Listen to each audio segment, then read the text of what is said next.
भारत माता की, भारत माता की, भारत माता की। मिथिलावासी अहाँ सबके गौर लागे छी।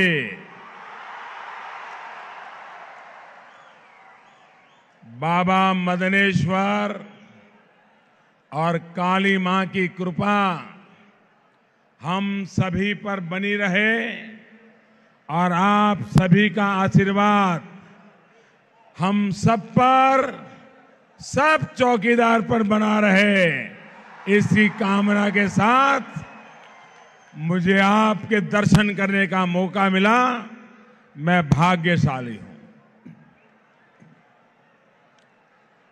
अभी मैं बंगाल में एक कार्यक्रम करके आ रहा हूं और ऐसा जन सैलाब बंगाल में देख करके आया और यहां ये दूसरा ऐसा जन सैलाब। इतनी गर्मी में इतनी बड़ी तादाद में लोग और ज्यादातर लोग धूप में खड़े हैं, इतनी भयंकर धूप में तप रहे हैं। मैं सबसे पहले हमारी सारी व्यवस्थाएं कम पड़ गई, आपको धूप में तपना पड़ रहा है, आपको जो परेशानी हो रही है इसके लिए मैं आपकी क्षमा मांगता हूं। लेकिन आप इस ताप में जो तप रहे हैं, ये तपस्या मैं बेकार नहीं जाने दूंगा। ब्याज समेत लौटाऊंगा, विकास करके लौटाऊंगा।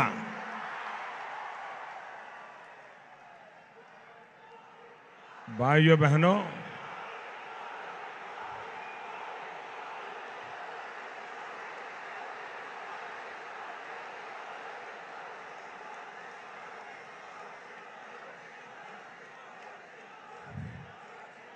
आप सबके आशीर्वाद से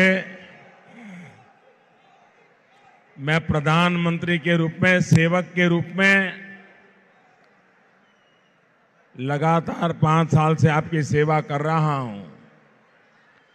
लेकिन आप सब जानते हैं, मैं आता हूं द्वारिकानाथ की धरती से।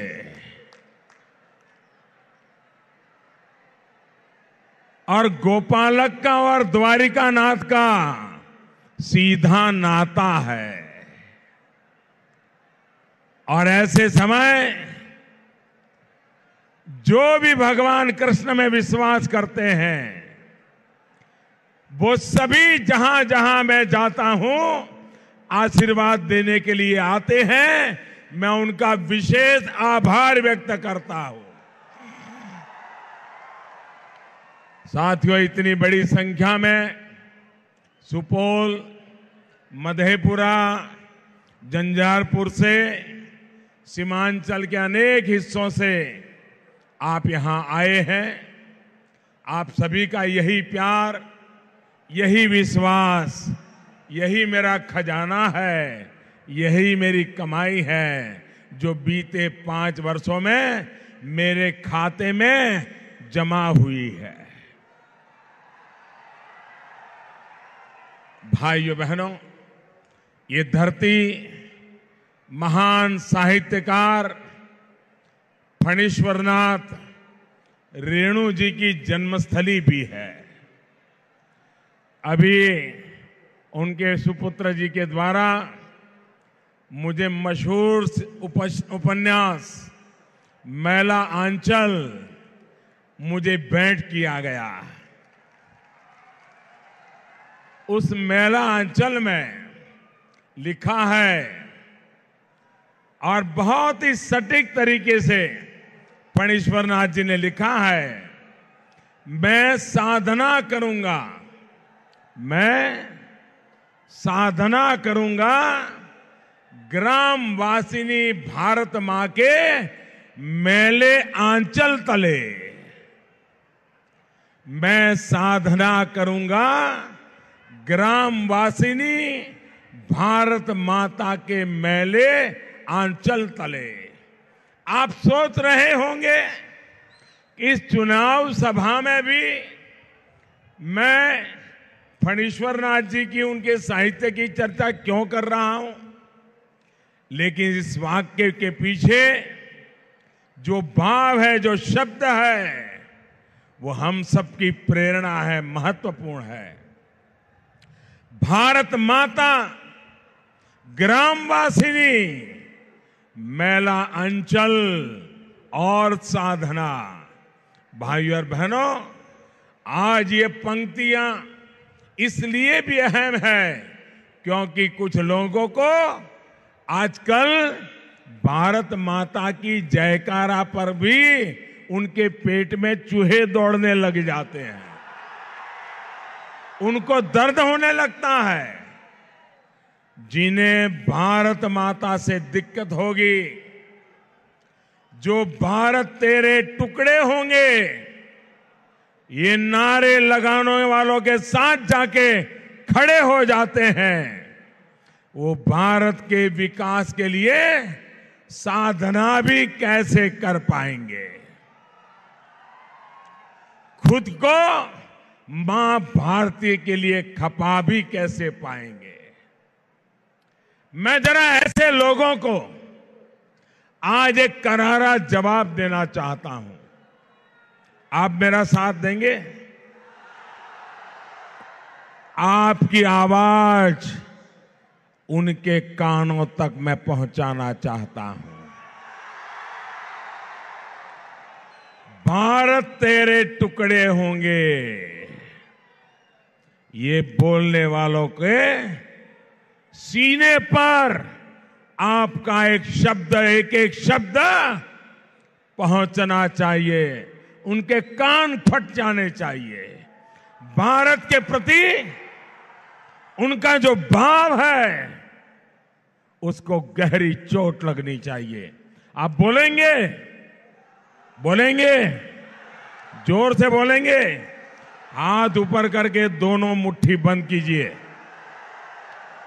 भारत माता की, भारत माता की। साथियों, किसी भी जाति से पहले, किसी भी पंथ से पहले हम भारतीय हैं, हमारी पहचान भारतीय है। मां भारती की सेवा, उसकी साधना की इस भावना के साथ ही बीते 5 वर्षों में पूरी ईमानदारी से मैंने आपकी सेवा करने का प्रयास किया है। इसी सेवा भाव से देश का विकास होता है। वहीं जब सत्ता भोग और परिवार का विकास ही लक्ष्य हो जाता है, तब हर जगह कलह और बंटवारा ही दिखाई देता है। और बिहार में तो साफ नजर आ रहा है। साथियों, आज देश के एक तरफ वोट भक्ति की राजनीति है, तो दूसरी तरफ देशभक्ति की। आप याद कीजिए, 26/11 को मुंबई में जब आतंकियों ने हमला किया था, तो कांग्रेस और उसके साथियों की सरकार ने क्या किया था? तब देश के वीर जवानों ने पाकिस्तान में घुसकर बदला लेने की इजाजत मांगी थी, लेकिन कांग्रेस सरकार ने सेना को कुछ भी करने से मना कर दिया, क्योंकि उसे वोट भक्ति की राजनीति करनी थी। साथियों, सबको पता था कि आतंकी पाकिस्तानी थे, लेकिन कांग्रेस, उसके साथियों ने पाकिस्तान को सजा देने के बजाय हिंदुओं के साथ आतंकी शब्द चिपकाने के लिए साजिशों पर ध्यान लगाया। योजना बनाकर जांच की पूरी दिशा ही भटका दी गई। ये भी इसलिए किया गया क्योंकि कांग्रेस और उसके महामिलावटी साथियों को वोट भक्ति की राजनीति करनी थी।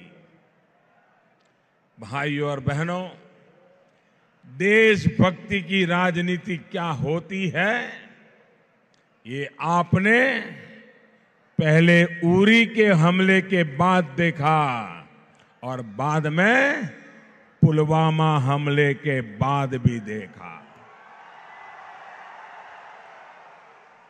पहले सर्जिकल स्ट्राइक हुई और फिर एयर स्ट्राइक हुई।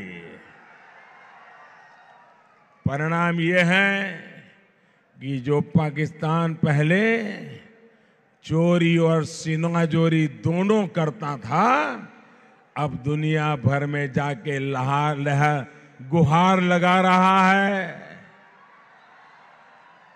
भारत ने आतंकियों को घुसकर मारा भी और पाकिस्तान को पूरी तरह से अलग थलग भी कर दिया। भाइयों बहनों, ये घुस करके मारना ठीक ठाक नहीं था। एक घुस करके मारना चाहिए कि नहीं मारना चाहिए? आप खुश हैं? आप खुश हैं? ये आपका चौकीदार सही कर रहा है। नए हिंदुस्तान के नए तेवरों से आप संतुष्ट हैं? भाइयों और बहनों, आपने देखा होगा चुनाव शुरू होने से पहले जो लोग उछल उछल करके बोल रहे थे, सबूत मांग रहे थे, मोदी का जवाब मांग रहे थे, 2 चरण के मतदान के बाद उनका चेहरा ऐसा ढीला पड़ गया, ऐसा ढीला पड़ गया। और भांति भांति के सवाल खड़े करने वाले लोग, सबूत मांगने वाले सबूत नहीं मांग रहे, एयर स्ट्राइक का जवाब मांगने वाले वो भी चुप हो गए। बम गिरा था कि नहीं गिरा, ये भी पूछना बंद कर दिया। बम ने आतंकवादियों को मारा कि नहीं मारा, ये भी पूछना बंद कर दिया।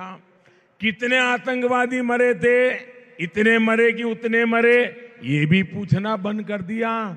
ये उनकी बोलती बंद किसने की? ये चिल्ला चिल्ला करके महीने से चीख रहे थे, इनकी बोली भी किसने बंद कर दी? ये हिंदुस्तान के मतदाताओं ने बंद कर दी। पहले और दूसरे चरण के मतदाताओं ने उनके मुंह पे ताला लगा दिया है। 2 चरणों का जो रुझान आया है, उसके बाद आप भारत के वीर जवानों से सबूत मांगना क्यों भूल गए हो? उनको लगता था ऐसी हो हल्ला करके वोट बैंक को जमा कर लेंगे, लेकिन सच को कभी कोई आंच नहीं आती है भाइयों। और इसलिए देश की जनता हमारे साथ खड़ी हो गई और 2 चरणों में उनकी जमीन खिसक चुकी है भाइयों।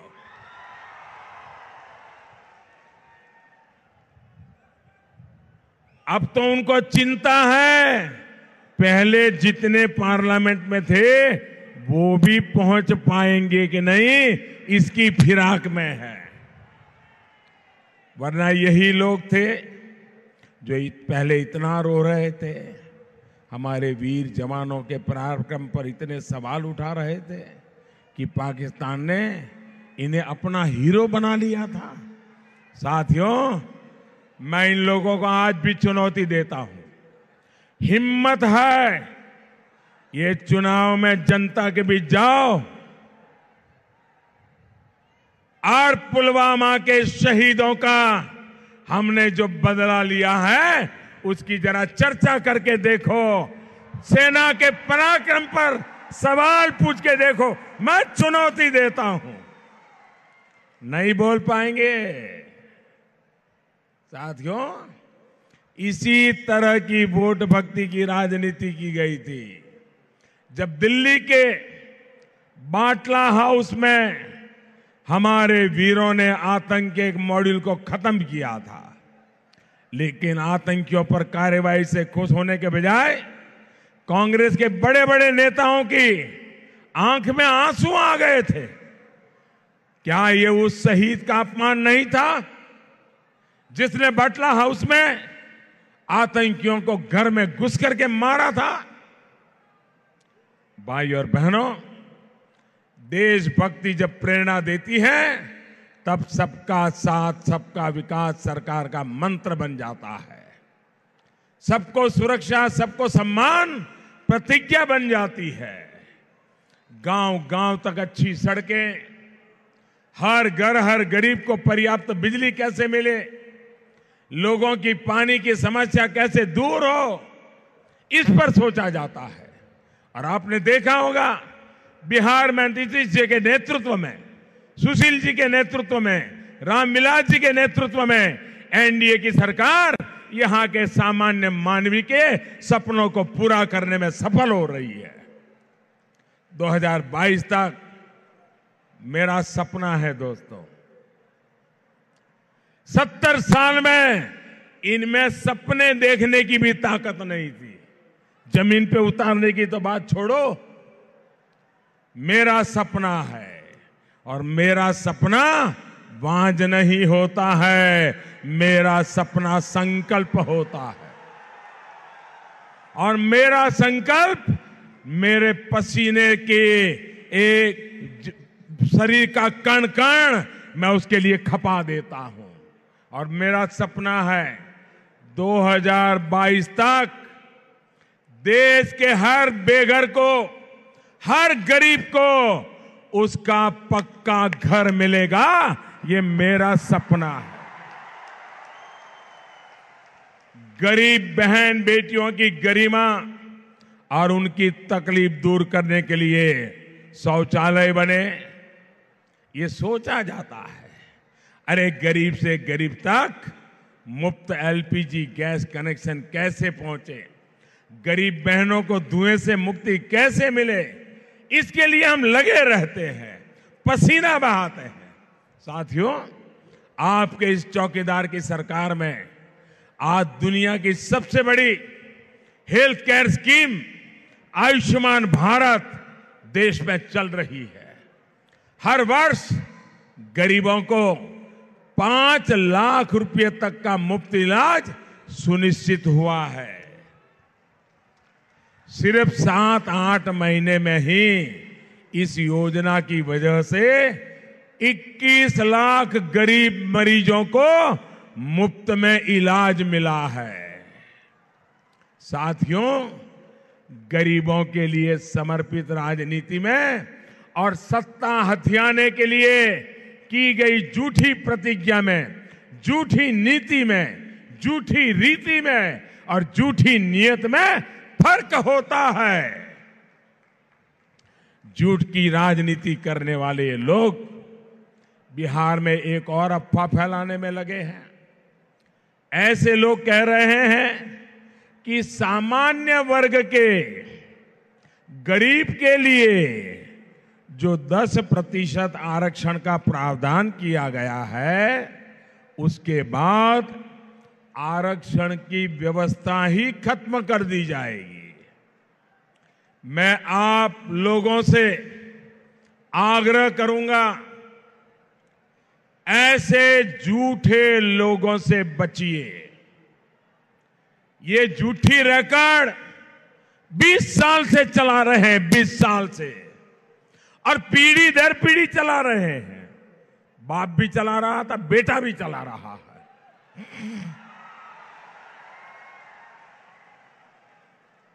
दलितों, आदिवासियों, पिछड़ों, उनको जो आरक्षण का जो प्रावधान हमारे आदरणीय बाबा साहब आंबेडकर करके गए हैं, उसे कोई हाथ नहीं लगा सकता।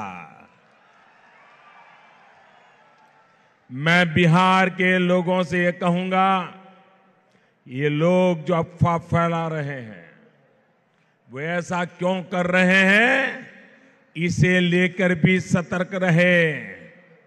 कहीं ऐसा तो नहीं है कि अपनी तुष्टीकरण की राजनीति के लिए यही लोग, यही कुनबा कुछ दलितों के हक में से मार लेगा, कुछ आदिवासियों के हक में से मार लेगा, कुछ पिछड़ों के हक में से मार लेगा, और बाबा साहब आंबेडकर ने जो दिया है उसमें से थोड़ा थोड़ा चुरा करके अपनी वोट बैंक के लिए किसी दूसरे को देने की फिराक में लगते हैं, और इसलिए ऐसे लोगों से चेतिए।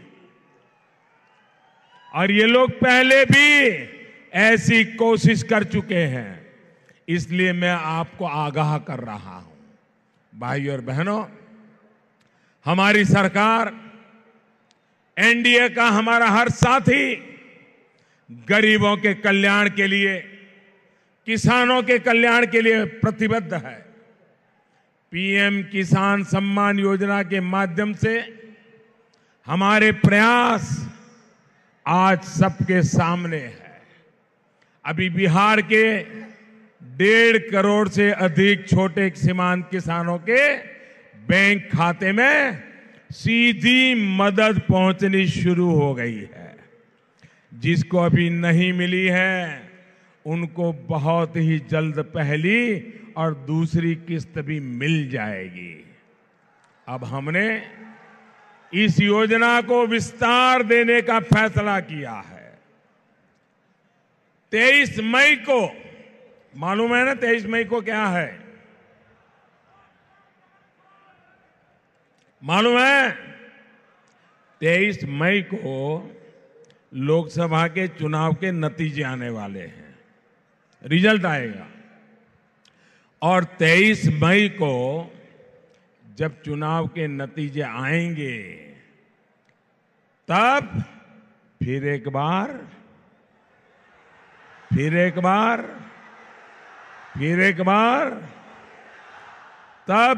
बार जब मोदी सरकार बनाएंगे, तब बिहार के किसानों के लिए, देश के किसानों के लिए जो 5 एकड़ भूमि का नियम है, वो नियम हटा दिया जाएगा और सभी किसानों को लाभ दिया जाएगा। इस योजना से जुड़ा जो 5 एकड़ वाला नियम था, वो भी हम हटाने वाले हैं।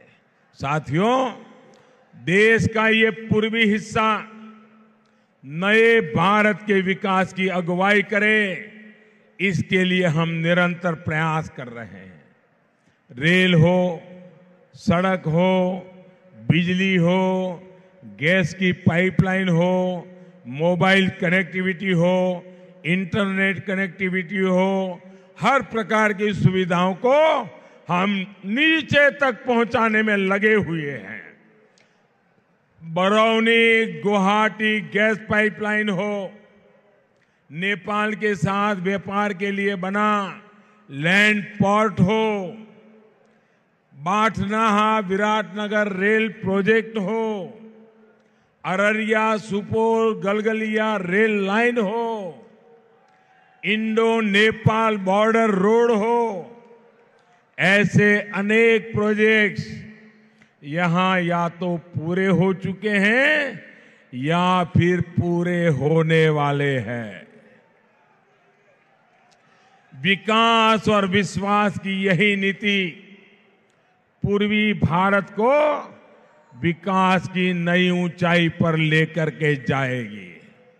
साथियों, और जब मैं पूर्वी भारत कहता हूं, तब उड़ीसा, बिहार, पश्चिम बंगाल, असम, नॉर्थ ईस्ट, ये सारे क्षेत्र का विकास ये मेरा सपना है।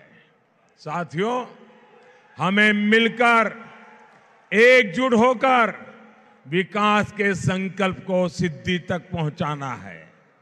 मिलकर देश की चौकीदारी करनी है। आपका हर वोट, आप जब कमल के निशान पर वोट दबाओगे, जब आप तीर पर वोट दबाओगे, जब आप हमारे रामविलास जी की पार्टी पर वोट दबाओगे, तब आप लिख करके रखिए, आपका वोट सीधा सीधा मोदी के खाते में जमा होने वाला है।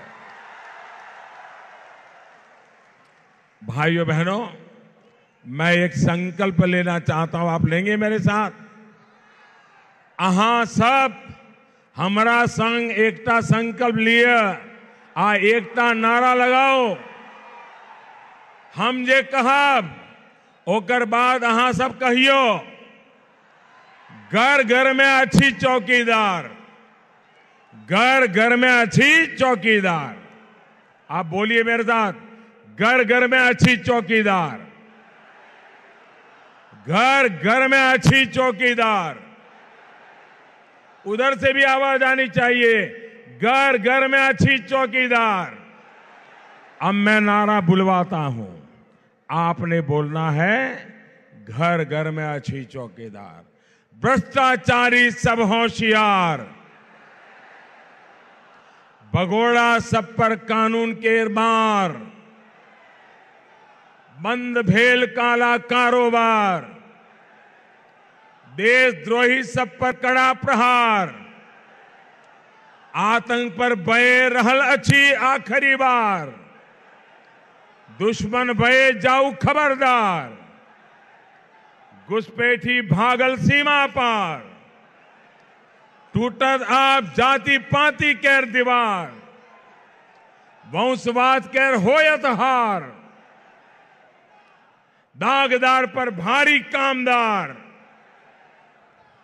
आप सबका बहुत बहुत आभार। मेरे साथ बोलिए, भारत माता की, भारत माता की। बहुत बहुत धन्यवाद।